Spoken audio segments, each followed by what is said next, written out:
करिश्मा के ससुराल वालों को वैसे तो करिश्मा से कोई परेशानी नहीं थी, क्योंकि उसमें कोई बुरी आदत नहीं थी।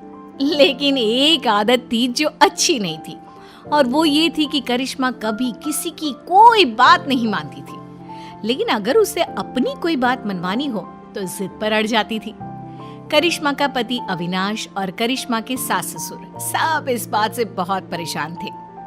अविनाश, मुझे कुछ शॉपिंग करनी थी, आज शाम को जल्दी फ्री होकर घर आ जाना। करिश्मा, इस वक्त तो मेरे पास बहुत काम है। हम शॉपिंग के लिए अगले हफ्ते चलते हैं। नहीं, मुझे आज ही शॉपिंग के लिए जाना है, मतलब जाना है। करिश्मा, मैंने कहा ना, मेरे पास ऑफिस का बहुत काम है, मैं नहीं चल पाऊंगा। मैं कुछ नहीं जानती, अगर आप मेरे साथ शॉपिंग करने के लिए नहीं गए तो मैं अपनी मायके चली जाऊंगी। और तुम्हारी मम्मी की तबीयत पहले से ही खराब है, सोच लो कौन ध्यान रखेगा उनका।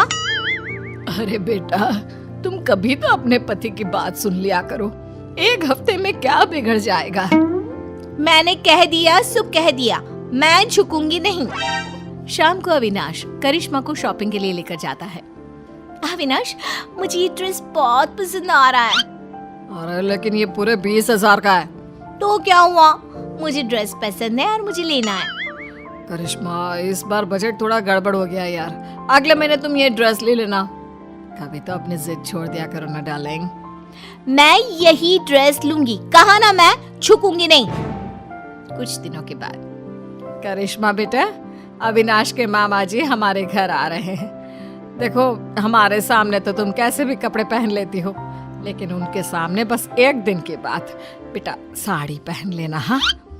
अरे, अविनाश के मामा जी आ रहे हैं तो मैं क्यों साड़ी पहनूं? करिश्मा, हम सब तुम्हारी बात मान लेते हैं ना, कभी तुम भी तो हमारी कोई बात मान लिया करो। कितनी बार कह चुकी हूँ, मैं झुकूंगी नहीं। अगले दिन, और अविनाश, हमारे घर की बहू है तो साड़ी पहन कर रहती है, तुम्हारी बहू तो पजामा टी शर्ट पहन कर घूम रही है। अब क्या बताएं, बहुत समझाने की कोशिश की, लेकिन किसी की बात नहीं सुनती। हर बात पे कहती है मैं झुकूंगी नहीं। बात करने की कोशिश करता हूँ। अरे करिश्मा बेटा, जरा इधर तो आओ। जी मामा जी, बताइए क्या हुआ? अरे वैसा तो तुम बहुत प्यारी हो बेटा, लेकिन तुम्हें इतना तो पता होगा ना कि कोई बड़ा घर आता है तो उसके पैर छूने चाहिए।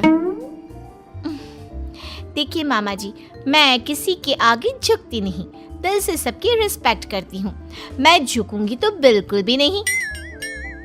सुन लिया आपने मामा जी, समझा समझा कर थक गए हम, किसी की नहीं सुनती। कुछ दिनों के बाद, मम्मी जी, आज मेरी सहेली ने मुझे किसी जरूरी काम से बुलाया था, तो आज अविनाश के लिए खाना आप बना देना। ठीक है बेटा, कोई बात नहीं, मैं बना दूंगी खाना। तुम आराम से अपनी सहेली से मिलकर आ जाओ, कोई बात नहीं, जो भी काम है करके आओ, ठीक है? थैंक यू मम्मी जी। अरे मम्मी, करिश्मा आपकी कोई बात नहीं सुनती, और आपने कितनी आसानी से उसकी बात मान ली। इस घर में सब उसकी बात मानते हैं, लेकिन वो किसी की बात नहीं सुनती। बात तो तुम्हारी ठीक है बेटा, लेकिन हम कर भी क्या सकते हैं। जब भी उसे समझाते हैं बस एक ही बात कहती है, मैं झुकूंगी नहीं। तो मम्मी, आपको भी उससे कहना चाहिए था ना, घर का खाना बना कर जाए। आपको भी उसकी बात नहीं सुननी चाहिए थी। अरे बेटा, बहू है वो मेरी, अब क्या मैं उसके बराबरी करूंगी? और तुम्हारे लिए ही तो खाना बनाना था। अरे कोई बात नहीं बेटा। कुछ महीनों के बाद, बहू, अविनाश का प्रमोशन होने वाला है ना, पंडित जी ने कुछ कहा था मुझसे। क्या कहा था मम्मी जी? और पंडित जी कह रहे थे कि अविनाश की पत्नी 4 सोमवार का व्रत रखे, इस बार उसका प्रमोशन पक्का है। लेकिन मम्मी जी, मुझसे तो भूखा रहा ही नहीं जाता, मैं कैसे व्रत करूंगी? अरे बेटा, तू फल खा लेना, दूध पी लेना, बस एक टाइम का व्रत रख अविनाश की तरक्की के लिए। लेकिन मम्मी जी, आप भी तो व्रत रख सकती है ना, वो आपका भी तो बेटा है। अरे समझने की कोशिश करो बहू, पंडित जी ने तुम्हें ही व्रत रखने के लिए कहा है, वरना मैं तो कब का कर लेती। नहीं मम्मी जी, मैं आपकी बात मानने को तैयार नहीं हूँ। अरे बेटा, कभी कोई बात सुन भी लिया करो, तुम तो कोई बात नहीं मानती मेरी। मम्मी जी, मैंने कह दिया ना कि मैं व्रत नहीं करूंगी तो नहीं करूंगी। कह तो चुकी हूँ कई बार कि मैं झुकूंगी नहीं। करिश्मा अपने परिवार में किसी की कोई बात नहीं सुनती। वो किसी की बात सुनकर उसे मानने के लिए तैयार ही नहीं होती। कुछ दिनों के बाद करिश्मा अपने पति अविनाश के साथ घूमने जाने का प्लान बनाती है। मम्मी जी, मैं और अविनाश 2 दिन के लिए बाहर घूमने जा रहे हैं, आपको कोई ऐतराज तो नहीं है ना? अरे नहीं नहीं बेटा, मुझे क्या परेशानी होगी, आराम से घूम कर आओ। वैसे कब निकलने वाले हो? मम्मी, मैं तो करिश्मा से कह रहा था कि सुबह के वक्त निकलते हैं ताकि शाम होते होते पहुंच जाए। नहीं, मुझे रात को ट्रैवल करने में बहुत मजा आता है और अब तो हम रात को ही जाएंगे। लेकिन बेटा, खुद की गाड़ी से रात के वक्त ट्रैवल करना खतरनाक हो सकता है। क्या फायदा, दिन में चली जाओ। वही तो मैं कह रहा हूँ मम्मी, लेकिन ये सुनती ही नहीं। मैंने कहा ना, मुझे सिर्फ रात में ही ट्रैवल करना है और गाड़ी भी तुम ही चलाओगे। बेटा, इस बार तो तुम्हें यह बात माननी ही होगी। ये तुम्हारी सुरक्षा का सवाल है। मैंने कह दिया ना, हम रात में ही जाएंगे और मैं इस बात के लिए झुकूंगी नहीं। करिश्मा की जिद के आगे अविनाश की एक नहीं चलती और वो दोनों रात को गाड़ी लेकर शहर से बाहर जाने के लिए निकलते हैं। रास्ते में अविनाश की गाड़ी खराब हो जाती है, तभी वहां पर 4-5 गुंडे पहुंच जाते हैं। इतनी रात को बेबी को लेकर कहाँ टहलने निकले हैं भाई साहब? अरे जरा वक्त का तो ख्याल किया होता, इतनी रात को अपनी बीवी को घुमाने चले हो। देखो, हम शरीफ लोग हैं, हमें जाने दीजिए। लेकिन हम तो शरीफ लोग नहीं है ना। अपनी मैडम से बोलो अपने गले का हार और ये सोने की चूड़ियां चुपचाप उतार कर दे दे। मैं तुम्हें कुछ नहीं देने वाली, जाओ यहाँ से, आए बड़ी चूड़ियां लेने वाले।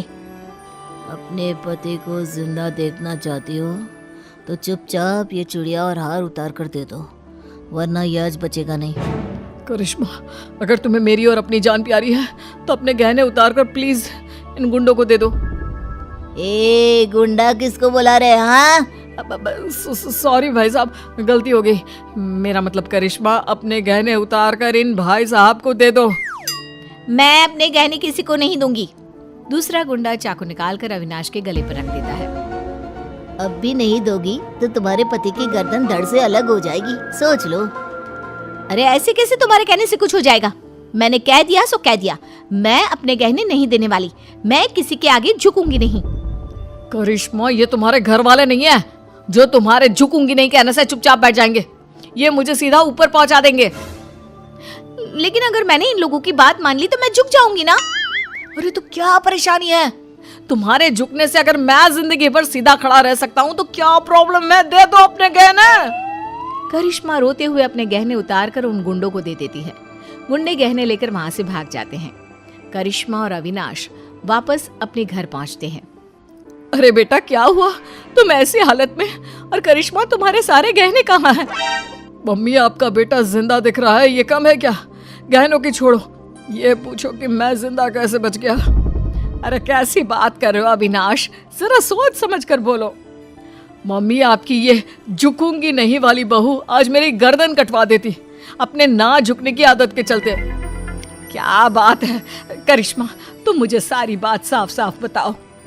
करिश्मा अपने और अविनाश के साथ हुआ सारा किस्सा अपनी सास को सुनाती है। बहू, घर में तो तुम हमारी कोई बात मानती नहीं, सुनती नहीं, लेकिन तुमने गुंडों के सामने भी अपनी जिद चलाई। कमाल कर दिया भाई। तो क्या करती मम्मी जी, वो मेरे गहने छीन रहे थे ना। और गहने नहीं देती तो वो तुम्हारा पति छीन लेते, उसका क्या? लेकिन मैं उनकी बात कैसे मान लेती, मैं कैसे झुक जाती? अब भी तो झुकना पड़ा ना, क्योंकि उन लोगों ने तुम्हारे साथ जबरदस्ती की। हाँ, नहीं तो मैं उनसे कह देती मैं झुकूंगी नहीं। अरे ठीक है बहू, तुम्हें नहीं झुकना मत झुको, लेकिन देखो तुम दोनों बहुत डरे हुए और थके लग रहे हो। अभी जाकर अपने कमरे में आराम करो और रात को पिकनिक पर जाने की कोई जरूरत नहीं है।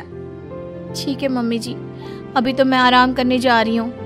मैं एक बार गुंडों के आगे झुक गई, उनकी बात मान ली और अपने गहने दे दिए, लेकिन याद रखिएगा इस घर की 4 दीवारी के अंदर तो मैं कभी भी, मेरा मतलब कभी भी मैं झुकूंगी नहीं।